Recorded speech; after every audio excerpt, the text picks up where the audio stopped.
Warahmatullahi wabarakatuh.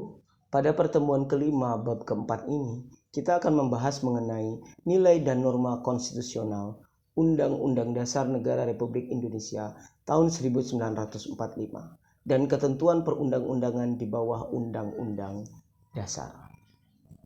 Seperti apa yang kita telah ketahui pada mata kuliah konsep dasar pendidikan kewarganegaraan semester kemarin, kita mengetahui ada seorang cendekiawan dari bangsa Inggris yang bernama Thomas Hobbes yang mengatakan Homo homini lupus omnes contrabellum. Manusia itu adalah serigala bagi manusia yang lain. Menurut beliau, manusia itu cenderung serakah, cenderung seperti binatang buas yang memakan teman yang satu dengan teman yang lainnya. Manusia itu cenderung hidupnya mau menang sendiri, egois dan sebagainya. Sehingga di dalam kehidupannya seringkali tercipta ketidaknyamanan dan ketidakamanan.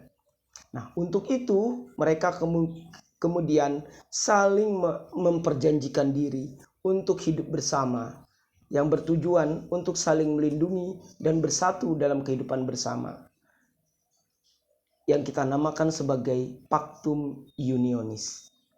Nah, Pactum Unionis ini tentunya adalah sebuah komitmen yang harus dapat dijaga bersama oleh segenap individu-individu dalam sebuah kelompok. Nah, agar menjaga komitmen itu senantiasa tetap ada dalam setiap diri dan pemikiran individu dalam kelompok tersebut, maka di antara mereka kemudian menyerahkan kekuasaannya kepada salah seorang di antara mereka yang kita sebut sebagai penguasa. Nah, di mana orang itu memiliki kekuasaan atas individu-individu di dalam kelompok itu untuk menjaga komitmen kebersamaan mereka tersebut. Akan tetapi seringkali yang namanya manusia itu adalah serigala bagi manusia yang lain. Manusia itu cenderung menyalahgunakan apa yang dikuasakan kepadanya. Nah, makanya dalam bahasa Inggris ada istilah yang namanya power tend to corrupt, absolutely power corrupt absolutely. Kekuasaan itu cenderung untuk disalahgunakan, dan kekuasaan yang absolut pastilah disalahgunakan. Nah, maka kemudian timbul paham yang namanya konstitusionalisme. Paham ini berupa sebuah gagasan pentingnya untuk membatasi kekuasaan, di mana kekuasaan itu harus diperinci dengan jelas. Harus diperinci batas-batas sampai mana seseorang yang diberikan kuasa untuk memerintah diri kita ini atau memerintah kelompok itu bisa memberikan perintah atau bisa berkuasa.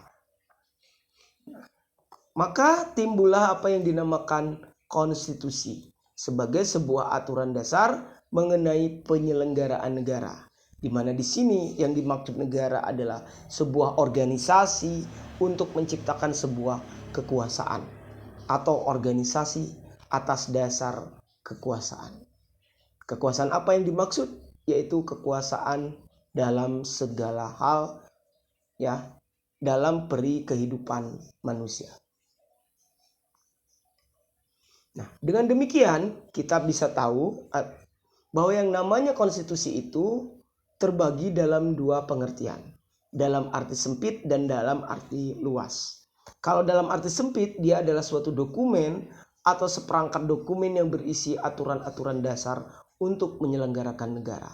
Dokumen itu adalah sebuah surat secara tertulis mengenai aturan-aturan dasar menyelenggarakan negara. Bisa dalam satu naskah maupun dalam beberapa naskah.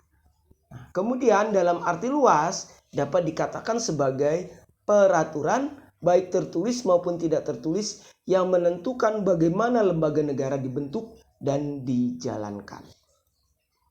Nah, adapun konstitusi ini memiliki fungsi sebagai berikut. Yang pertama adalah landasan dari adanya paham konstitusionalisme dalam sebuah negara. Nah, bagaimana secara filosofis kekuasaan itu dibatasi? Ya, paham itu. Oleh karena itu berikutnya konstitusi ini berfungsi untuk membatasi kekuasaan negara sedemikian rupa sehingga penyelenggaraan kekuasaan tidak bersifat sewenang-wenang. Kemudian yang ketiga, memberikan suatu rangka dasar hukum bagi perubahan masyarakat yang dicita-citakan. Setiap bangsa maupun negara itu memiliki sebuah mimpi mengenai bagaimana mengatur negara, bagaimana membentuk sebuah masyarakat. Nah, tentunya ini adalah dasar panduan pedoman kepada masyarakat itu untuk membentuk sebuah tatanan kemasyarakatan seperti apa yang diinginkan atau dicita-citakan. Nah, kemudian yang keempat adalah landasan penyelenggaraan negara. Menurut suatu sistem ketatanegaraan tertentu yang dijunjung tinggi oleh semua warga negara. Dan yang kelima, menjamin hak-hak asasi warga negaranya. Nah, di sini konstitusi itu memiliki fungsi untuk menentukan ya apa saja hak-hak yang dapat diperoleh oleh seorang warga negara. Nah, lalu apa sih isi konstitusi itu sebenarnya? Karena kita sudah tahu tadi fungsinya apa, tentunya sekarang kita akan memahami apa isi dari konstitusi. Setiap dalam konstitusi ada yang dinamakan pembatasan kekuasaan organ-organ institusi negara. Sebagai contoh, misalnya Indonesia, di dalam Undang-Undang Dasar 1945 itu ditentukan seberapa jauh ya DPR bisa memiliki kekuasaan, seberapa jauh presiden bisa memiliki kekuasaan. Apa kekuasaan presiden, apa kekuasaan DPR, apa kekuasaan Mahkamah Agung. Di situ ditentukan dengan rinci dan jelas. Artinya dalam konstitusi itu termaktub tugas ya, pokok dan fungsi daripada setiap lembaga penyelenggara negara. Nah, lalu berikutnya ada yang mengatur hubungan fungsi kerja antar lembaga negara. Nah, di dalam konstitusi itu dijelaskan bagaimana antar lembaga-lembaga negara mengadakan koordinasi tentang pekerjaannya. Dia mengkoordinasikan pekerjaannya antar satu sama lain. Misalnya, bagaimana presiden berhubungan dalam arti pekerjaan ya dengan lembaga negara lainnya, berhubungan dengan DPR, berhubungan dengan Mahkamah Agung, berhubungan dengan Mahkamah Konstitusi dan sebagainya. Nah, di situ diatur ya apa yang harus dilakukan presiden, apa yang harus dilakukan oleh Mahkamah Agung, apa yang dilakukan oleh Dewan Perwakilan Rakyat dan sebagainya. Lalu mengatur hubungan antar negara dan warga negara. Di situ diatur bagaimana ya hak-hak dan kewajiban negara pada warga negaranya, lalu sebaliknya hak-hak dan kewajiban warga negara pada negaranya.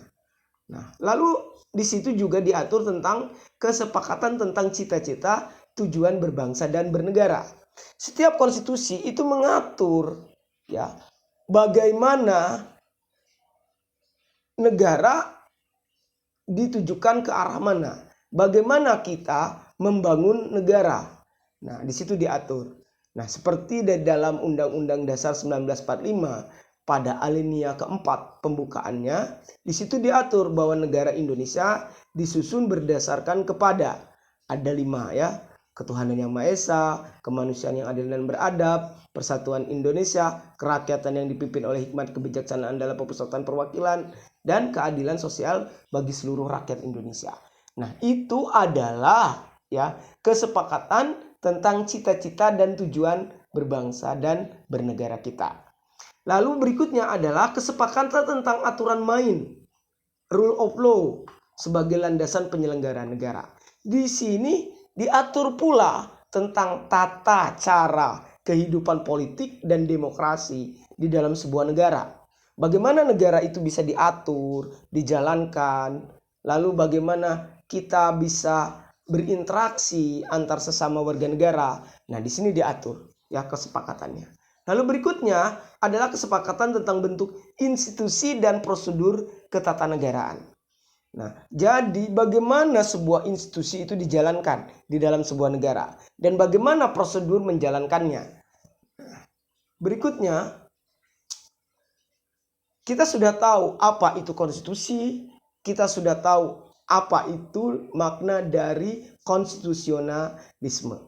Nah, di Indonesia, konstitusi itu mengalami dinamika atau perubahan dari zaman ke zaman. Ya, kita mulai dari konstitusi yang pertama, yaitu Konstitusi Undang-Undang Dasar Negara Republik Indonesia tahun 1945, Konstitusi Proklamasi. Ketika kemerdekaan Indonesia itu diproklamasikan pada tanggal 17 Agustus 1945, maka pada tanggal 18 Agustus 1945, ketika sidang PPKI, disahkanlah sebuah naskah yang bernama Undang-Undang Dasar Negara Republik Indonesia tahun 1945. Di mana undang-undang ini berlaku sepenuhnya pada tanggal 18 Agustus sampai dengan 17 Agustus 1950 dan berlaku secara parsial, hanya berlaku untuk wilayah negara bagian Republik Indonesia pada tanggal 27 Desember 1949 sampai dengan 17 Agustus 1950. Hal ini karena pada tahun 1949 Indonesia diakui kedaulatannya sebagai negara Republik Indonesia Serikat, bukan sebagai negara kesatuan. Akan tetapi keberadaan Republik Indonesia tetap ada, hanya sebagai negara bagian. Ya, salah satu negara bagian daripada Republik Indonesia. Di mana pada masa itu wilayahnya meliputi Jawa Tengah dan sebagian Jawa Timur, lalu sebagian Sumatera bagian selatan. Nah,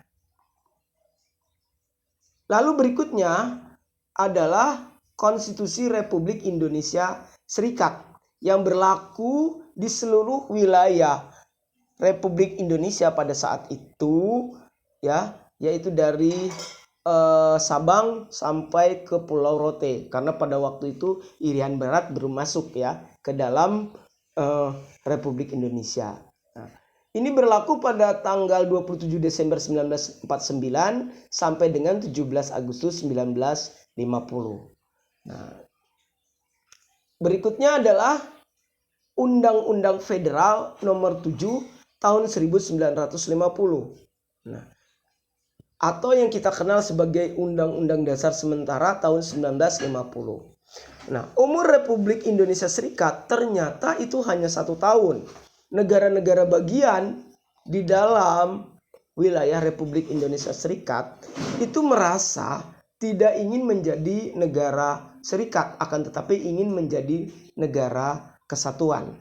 Lalu mereka berkumpul, lalu ingin kembali lagi menjadi negara kesatuan. Nah, maka diberlakukanlah sebuah undang-undang federal nomor 7 tahun 1950 sebagai undang-undang dasar sementara. Ya. Ini berlaku 17 Agustus 1950 sampai dengan 5 Juli 1959.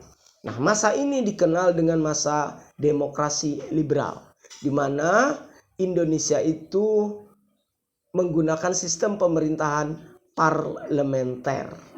Ya, di mana kekuasaan pemerintahan terbagi dalam 2. Kekuasaan negara dipegang oleh presiden dan kekuasaan pemerintahan dipegang oleh parlemen atau melalui kabinet menteri ya, atau yang disebut dengan perdana menteri ya dipegangnya. Nah, akan tetapi karena kekacauan terus-menerus ya dalam demokrasi liberal ini, kekuasaan gonjang-ganjing dan bentuk kabinet itu tidak terlalu lama, bahkan cenderung tidak kuat, maka tercipta ketidakstabilan dalam negara Republik Indonesia. Nah, oleh karena itulah kemudian Angkatan Bersenjata Republik Indonesia memaksa kepada Presiden Soekarno agar mengambil alih kekuasaan negara ke dalam tangannya presiden, ya, yaitu dengan mengeluarkan dekret presiden tanggal 5 Juli tahun 1959. Nah, di dalam dekret itu isinya adalah untuk kita kembali lagi kepada Undang-Undang Dasar Negara Republik Indonesia tahun 1945.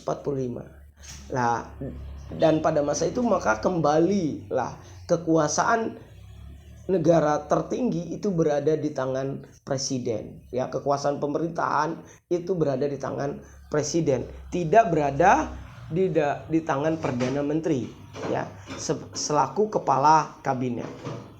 Nah, Undang-Undang Dasar Negara Republik Indonesia tahun 1945 hasil dekret presiden ini berlaku dalam dua rejim, yaitu rejim Soekarno dan rejim Soeharto. Nah, masa pada rejim Soekarno disebut dengan masa demokrasi terpimpin dan masa Presiden Soeharto disebut rejim Orde Baru.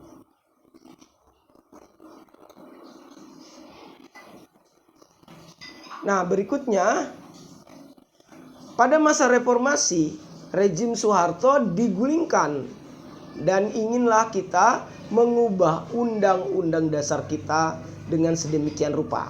Karena memang Undang-Undang Dasar 45 itu dahulu ketika diciptakan itu bersifat sementara. Nah, akhirnya pada tanggal 14 sampai 21 Oktober 1999 diadakanlah sidang umum Majelis Permusyawaratan Rakyat yang berhasil mengamandemen Undang-Undang Dasar 1945 untuk pertama kalinya. Di sini terdapat 9 pasal perubahan berkenaan dengan 16 butir ketentuan yang diubah dan disahkan pada tanggal 19 Agustus 1999. Lalu tahun berikutnya di masa tahun 2000 diadakan sidang tahunan MPR yang berlangsung dari tanggal 7 sampai 18 Oktober 2000. Di dalam sidang tahunan ini telah berhasil menetapkan 9 ketetapan MPR dan mengamandemen Undang-Undang Dasar 1945. Di mana perubahannya berkenaan dengan 25 pasal yang berisi 59 pasal butir ketentuan dan disahkan pada tanggal 18 Agustus 2000. Kemudian pada tahun 2001 diadakan juga sidang tahunan MPR yang berlangsung dari tanggal 1 sampai 9 November 2001. Menyangkut 23 pasal yang berisi 68 butir ketentuan. Disahkan pada tanggal 9 November 2002. Lalu berikutnya diadakan sidang tahunan kembali berlangsung dari tanggal 1 sampai 11 Agustus 2002. Pada sidang umum ini telah berhasil menetapkan 18 pasal yang berisi 31 butir ketentuan dan disahkan pada tanggal 10 Agustus 2002. Nah, lalu bagaimana kedudukan Undang-Undang Dasar kita berdasarkan ketentuan peraturan perundang-undangan pembentuk undang-undang? Nah, ada 2 undang-undang di sini, yaitu Undang-Undang Nomor 10 Tahun 2004 yang diubah kemudian oleh Undang-Undang Nomor 12 Tahun 2011. Ya. Undang-Undang Dasar 1945 itu menduduki piramida tertinggi. Ya, kenapa? Karena dalam pasal 1 ayat 1 kedaulatan berada di tangan rakyat dan dijalankan sepenuhnya berdasarkan undang-undang. Dalam hal ini, Undang-Undang Dasar menjadi hukum tertinggi dalam negara. Nah, berdasarkan tata urutan perundang-undangan itu, menurut Undang-Undang Nomor 10 Tahun 2004 tentang peraturan pembentukan undang-undang, di sana ditentukan bahwa Undang-Undang Dasar, kemudian ada yang namanya undang-undang dan Perpu, ya. Kemudian ada PP, ada Kepres dan Perda. Nah, ini undang-undang. Nah, Apa itu Perpu? Perpu adalah peraturan pengganti undang-undang, di mana undang-undang itu merupakan produk daripada lembaga legislatif, yaitu Dewan Perwakilan Rakyat. Nah, sementara Perpu adalah produk dari eksekutif, dalam hal ini presiden. Nah, Perpu bisa diterbitkan oleh presiden ya apabila dalam keadaan mendesak, stadnutrecht, negara dalam keadaan darurat. Nah, dikeluarkan, tetapi hanya berlaku 1 tahun. Apabila 1 tahun dinyatakan tidak sah oleh Dewan Perwakilan Rakyat, maka Perpu itu tidak bisa menjadi undang-undang. Ya, nah, di sini menyatakan bahwa kewenangan sepenuhnya dari lembaga pembuat undang-undang adalah di tangan Dewan Perwakilan Rakyat, ya, bukan di eksekutif, yaitu presiden. Nah, berikutnya, menurut Undang-Undang Nomor 12 Tahun 2011, tetap kekuasaan tertinggi berada di dalam Undang-Undang Dasar 1945. Tetapi ada produk berikutnya, yaitu ketetapan MPR atau ketetapan Majelis Permusyawaratan Rakyat. Seperti apa yang kita ketahui, lembaga legislatif kita itu memiliki 2 kamar, yaitu ada Dewan Perwakilan Rakyat dan ada Dewan Perwakilan Daerah, di mana kedua lembaga ini membentuk lembaga yang lebih besar lagi dan lebih tinggi kedudukannya, yaitu Majelis Permusyawaratan Rakyat. Maka dia boleh membuat sebuah produk hukum, dan produk hukum ini lebih tinggi kedudukannya dari undang-undang maupun Perpu. Nah, kemudian di bawah undang-undang dan Perpu ada yang namanya peraturan pemerintah atau yang disebut dengan PP. Peraturan pemerintah merupakan produk daripada kabinet atau presiden bersama dewan menterinya, ya, atau bersama menteri-menterinya. Dia membuat peraturan tentang segala sesuatu hal. Biasanya PP ini atau peraturan pemerintah ini adalah peraturan pelaksana daripada undang-undang atau peraturan pengganti undang-undang. Kemudian di bawah PP ada yang namanya Perpres. Nah, Bapak mohon maaf, Bapak salah. Harusnya ada Perpres _ Kepres, ya, keputusan presiden. Nah, Perpres adalah sebuah peraturan presiden, peraturan yang dibuat oleh presiden selaku kepala eksekutif atau kepala pemerintahan, ya, kepala kabinet. Nah, untuk mengatur segala sesuatu hal, ya, segala sesuatu hal. Nah, sementara Kepres, ya, keputusan presiden, itu dalam kedudukan presiden selaku kepala negara, di mana dalam kedudukan sebagai kepala negara, presiden itu adalah institusi tertinggi dari negara di bawah Undang-Undang Dasar. Ya, tetap kekuasaan tertinggi berada di Undang-Undang Dasar. Nah, presiden berada di bawahnya. Sebagai kekuasaan tertinggi, maka secara ex officio, presiden itu adalah kepala pemegang kekuasaan administrasi tertinggi di dalam negara.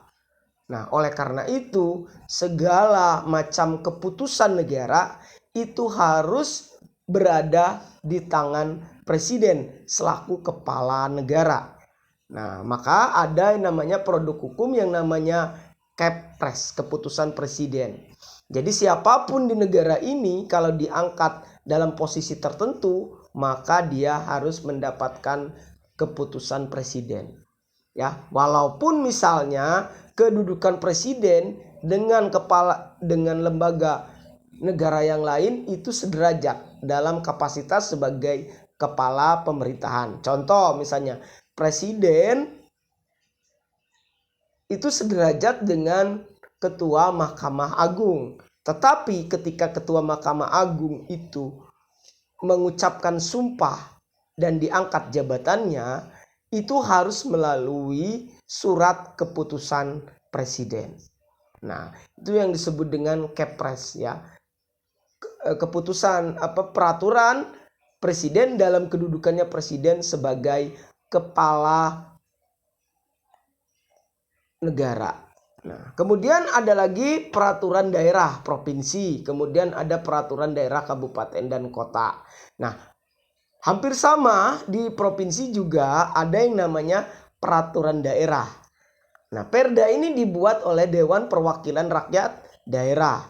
Kemudian, apakah kepala daerah bisa membuat peraturan? Bisa.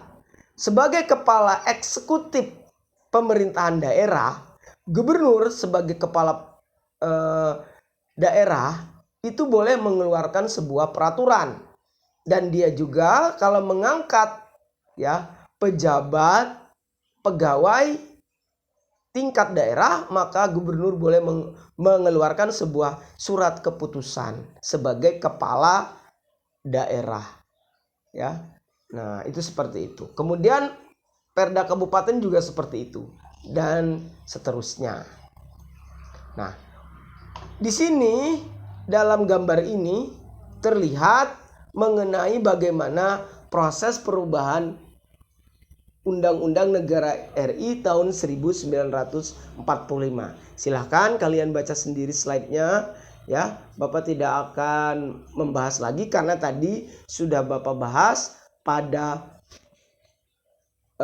pokok bahasan yang tadi, yaitu pada waktu kita membahas mengenai dinamika perubahan undang-undang dasar atau dinamika perubahan konstitusi di Indonesia.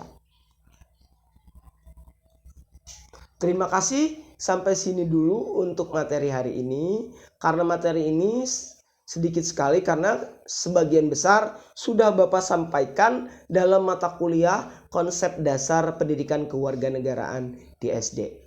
Bapak akhiri, wabillahi taufiq walhidayah. Wassalamualaikum warahmatullahi wabarakatuh.